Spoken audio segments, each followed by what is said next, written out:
할렐루야. 오늘도 함께 하나님 앞에 기도회로 같이 모일 수 있어서 너무 감사합니다. 아침부터 하나님의 말씀과 기도로 시작하는 복된 하루가 되기를 주의 이름으로 축원합니다. 말씀보다 기도보다 앞서면 안 돼요. 성도는 하나님의 말씀을 먹고 살아야 되고 하나님의 뜻을 기도하면서 살아야 돼요. 그래서 오늘 말씀의 제목은 생명나무와 선악과라고 하는 주제로 창세기 2장 15절부터 17절의 말씀을 통하여서 같이 나누겠습니다. 2장 15절 여호와 하나님이 그 사람을 이끌어 에덴 동산에 두어 그것을 경작하며 지키게 하시고 여호와 하나님이 그 사람에게 명하여 이르시되 동산 각종 나무의 열매는 내가 임의로 먹되 선악을 알게 하는 나무의 열매는 먹지 말라. 내가 먹는 날에는 반드시 죽으리라 하시니라. 하나님께서 천지를 창조하신 이유를 우리는 창세기를 통하여서 배우고 있습니다.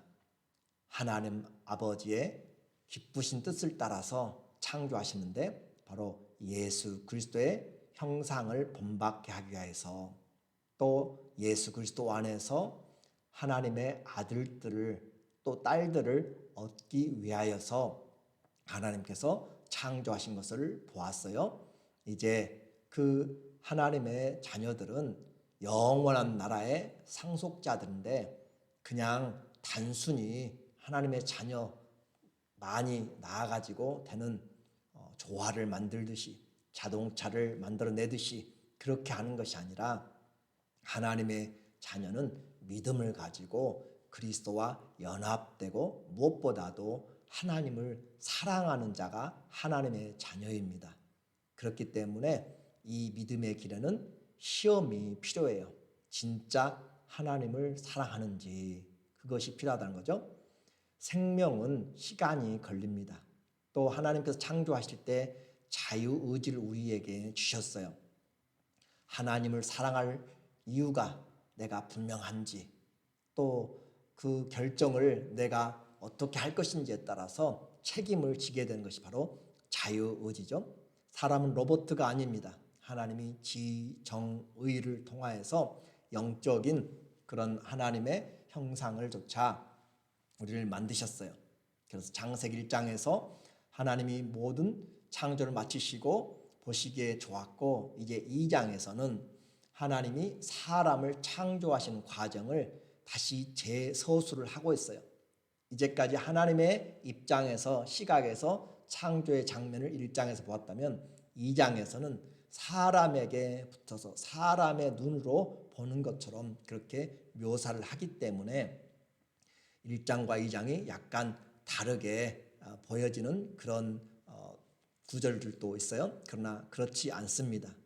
오늘 하나님께서 사람을 창조하시는 그 과정을 보니까 2장 7절에 하나님이 창조하시는 내용은 여호와 하나님이 땅의 흙으로 사람을 지으시고 생기를 그 코에 불어넣으시니 사람이 생명이 되니라. 이 생기를 넣으시니 하나님께서 생기를 불어넣으시니까 산 영이 됐어요. 이 생명이라고 하는 것은 사는 영이에요. 그래서 이 생기가 없으면 살지를 못합니다. 죽음 바로 이 생기가 빠져나가는 것을 말하는 거예요. 그런데 이 첫사람 아담은 사는 영이지만 우리에게 말씀하신 마지막 아담 예수 그리스도는 살려주는 영이에요.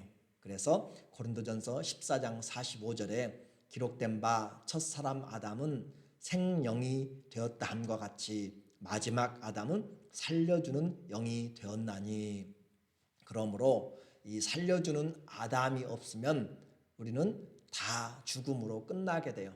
그래서 우리는 창세기를 통해서 씨를 보게 되고 그 씨가 어떻게 열매를 맺어가는지 그것도 살펴보게 된 것이 바로 창세기의 기원에 대한 것입니다.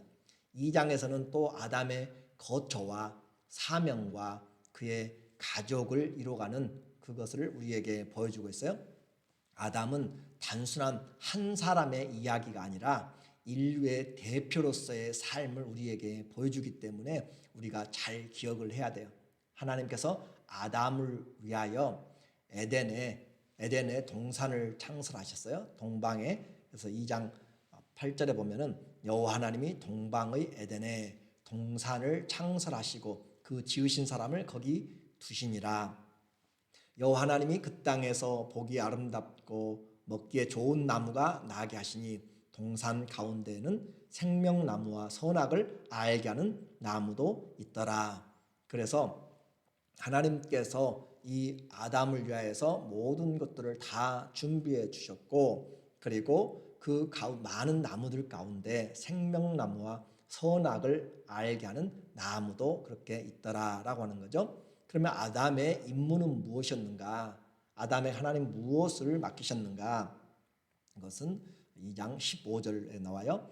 여호와 하나님이 그 사람을 이끌어 에덴 동산에 두어 그것을 경작하며 지키게 하시고, 아담은 창조되고 나서 그냥 놀고 먹고 자고 그런 삶이 아니라 하나님께서 주신 노동에 그런 은혜가 있어요. 그러니까 우리가 일한다라고 하는 것은 저주가 아니라 아담부터 죄를 짓기 전부터 하나님이 경작하도록 그렇게 하나님께서 삶을 주셨다라고 하는 것이죠.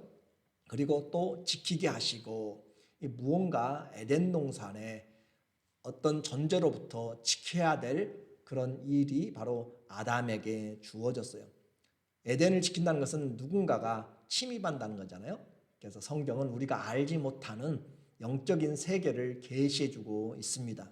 그래서 땅이 혼돈하고 공허하다 1장 2절에도 이야기하죠. 하나님은 질서의 하나님이시기 때문에 그렇게 공허하게 만들질 않아요.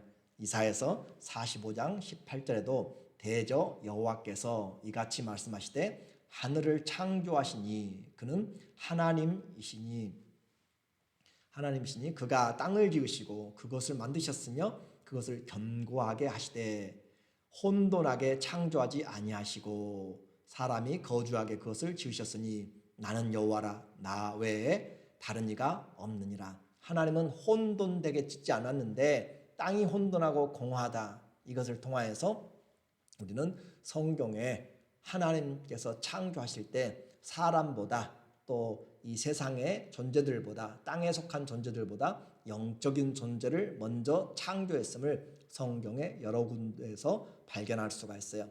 그래서 하나님은 천사들을 먼저 창조하셨고 그 천사 중에 3분의 1이 하나님을 대적하여서 그들이 심판을 받게 된 결과로 어둠에 그렇게 처하게 된 것이에요.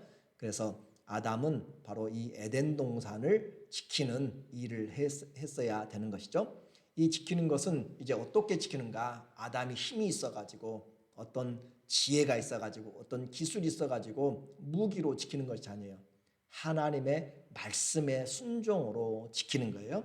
2장 8절에 16절에 여호와 하나님이 그 사람에게 명하여 이르시되 동산 각종 나무의 열매는 내가 임의로 먹되 선악을 알게 하는 나무의 열매는 먹지 말라. 내가 먹는 날에는 반드시 죽으리라 하시니라. 하나님이 명령을 했어요. 그리고 그 명령대로 살 때 아담은 그것을 지킬 수가 있어요. 아담의 모든 복은 하나님의 말씀을 순종할 때 누리게 됩니다. 하나님은 한 가지 명령만 주셨어요. 선악의 열매는 먹지 말라. 우리는 생각에 이것이 없으면 얼마나 좋았을까? 그러나 결코 그렇지 않습니다. 아무런 제약이 없는 행복, 또 아무런 방해가 없는 사랑은 진정한 사랑이 아니에요. 말씀드렸죠? 자유의지는 내가 스스로 사랑하도록 결정할 수 있을 때 그 사랑의 가치가 있는 것이에요. 그냥 자동적으로 사랑하게 돼 있다면, 프로그램화 돼 있다면 그것은 로봇입니다. 의미가 없는 사랑이에요. 선악과는 하나님이 사람에게 하나님의 형상과 모양으로 창조되었음을 확인하는 자존심이며 인격적인 존재인 것과 권위를 사람에게 주신 거예요. 내가 할 수도 있고 하지 않을 수도 있고, 오늘 여러분이 이 말씀을 듣고 내가 기도할 수도 있고 하지 않을 수도 있고, 예배 드릴 수도 있고 안 할 수도 있고, 내가 섬길 수도 있고 안 할 수도 있고, 각각의 내 안에서 내가 자유롭게 권리가 있어요. 선을 택할 것인지 악을 택할 것인지, 그렇게 내가 권한과 의지를 가지고 결정한 것에 대해서 이제는 그것에 대한 책임을 가지게 되는 것이에요. 이것이 바로 인격적인 존재다라고 하는 것이죠. 하나님은 많은 짐을 준 것이 아니라 모든 것이 풍족한 에덴 동산에서 한 가지를 주었어요. 그런데 그것을 지키지 못했죠. 또 이것은 무엇을 예표하냐면, 나중에 율법을 하나님이 주어요. 이스라엘 백성이 이것을 지키면 하나님 앞에서 의롭게 살리라 했지만 그들은 지킬 수가 없어요. 그래요. 이것을 통하여서 예표예요. 창세기는 예표로 우리에게 씨앗으로 보여지는 것이에요. 또 이제 아담에게 하나님이 또 하나의 삶은 하와를 주어서 한 몸을 이루는 것입니다. 원래 아담의 갈비뼈를 통하여서 그렇게 만들었죠.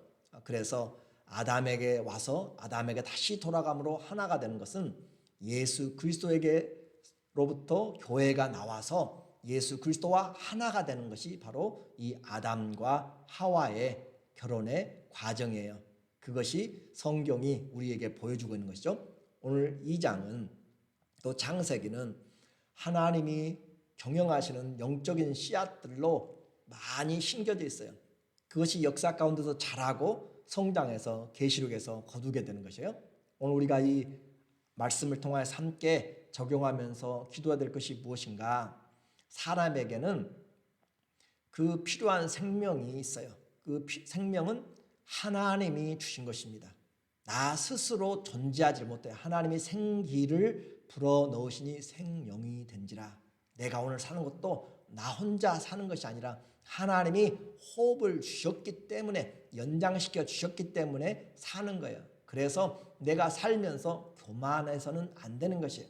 나는 교만하면 안 된다라고 하는 것이 바로 이 말씀을 통하여서. 그런데 교만한 자가 누구죠? 또 내가 하나님같이 스스로 있다라고 생각한 자가 바로 사단이었죠. 하나님 외에는 스스로 존재하는 자가 없습니다. 오직 하나님만이 한 분이시기 때문에 나의 삶은 하나님으로부터 나는 기인하고 산다. 내가 사는 것이 하나님의 은혜임을 잊지 않는 것이 바로 오늘 내가 첫 번째 배워야 될 것이고요. 두 번째, 나에게 주어진 하나님의 에덴 동산을 창설하셨고 여러 가지 많은 준비들을 다 해주셨어요. 그런데 그 모든 것을, 원수로부터도 공격을 막을 수 있는 것도 우리에게 다 주셨는데, 그것을 누릴 수 있는 방법은 그 어떤 세상의 것들도 아니고 자기의 능력과 경험도 아니고 말씀에 순종하는 것이에요. 하나님의 말씀에 순종하는 것이 능력이고, 하나님의 말씀에 순종할 때 우리의 삶이 주님의 복을 누리게 됩니다. 그러므로 우리의 하루도, 또 우리의 인생에서도 하나님의 말씀에 순종하면 가장 큰 능력이 나타나는 것이에요. 그리고 그 말씀에 불순종할 때 우리는 힘을 잃게 되는 것이죠. 마지막으로, 여자가 아담에게서 나온 것처럼 교회는 그리스도에게서 나와서 하나가 됩니다. 그러므로 성도는 주님의 복을 받은 자인데, 그러나 그 복은 순종함으로 받게 되고, 순종함으로 또 하나님의 말씀이 우리에게 능력이 되고, 교회된 성도는 그리스도를 떠나서는 살 수가 없어요. 오직 하나님만 스스로 사시고, 그리고 우리는 하나님으로 말미암아 존재하는 자이기 때문에 은혜요 또 사랑인 것을 내가 호흡이 있는 동안 그것을 깨닫는 것이에요. 오늘 우리 모두가 다 주님 앞에서 이와 같은 하나님의 복받은 자로 순종함으로 그리스도와 하나됨으로 끝까지 믿음 안에서 승리하는 우리 모두 되시기를 예수 그리스도의 이름으로 축원드리고, 또 오늘 모두에게 하나님의 놀라운 위로와 은혜와 회복의 역사가 말씀과 기도 가운데 임하시기를 주의 이름으로 축원합니다. 아멘.